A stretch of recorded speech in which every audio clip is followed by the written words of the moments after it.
Bonjour, bonsoir, bonne nuit pour In Life.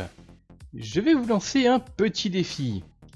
Imaginez, d'un côté, vous avez un patron qui, étant chef d'entreprise, veut donc faire de plus en plus de bénéfices, donc augmenter la croissance de sa boîte. Il va donc notamment chercher à faire travailler ses employés le plus possible et pour le moins cher possible. En un mot, il veut les exploiter.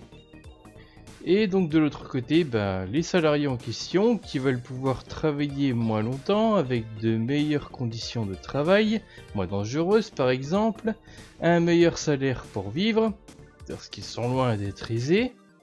Et il y en a même certains et certaines qui voudraient carrément que l'entreprise soit autogérée, ce qui implique de se passer du patron. Donc mon défi, c'est essayer de trouver une solution qui aille dans l'intérêt général. Il faut que tout le monde y soit content, que tout le monde y trouve son compte.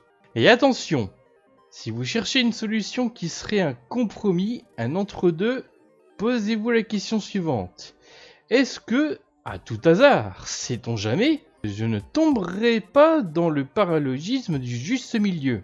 Donc le paralogisme du juste milieu, pour les gens qui ne connaissent pas, c'est de dire qu'entre deux idées ou deux énoncés qui seraient opposés, la vérité se trouverait forcément entre les deux, ou serait forcément un compromis entre les deux, quoi.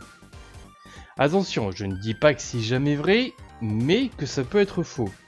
Je vais vous donner un exemple. Vous voyez ce ciel ? Epsilon dit qu'il est bleu, mais Chitose, sûrement pour la troller, dit qu'il est noir. Alors Epsilon, elle est pas d'accord, elle le trouve parfaitement bleu ce ciel. Et Chitose, du coup, il lui dit que pour trouver un compromis, on n'aura qu'à dire que la vérité se trouve entre les deux, du genre gris. Attends, mais c'est complètement con. Oui, bien sûr, ici c'est totalement absurde, mais c'est pour dire qu'on peut vouloir chercher un entre-deux de manière pas très logique, et même un peu dogmatique, je dirais parfois.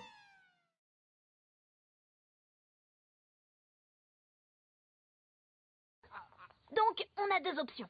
Soit on trouve le rapport entre ça et le coup de fil d'hier soir, soit on retourne au lit. Si seulement il y avait un juste milieu. Ouais, c'est juste l'option 1, mais en version un peu plus moelleuse. Moi, ça me va.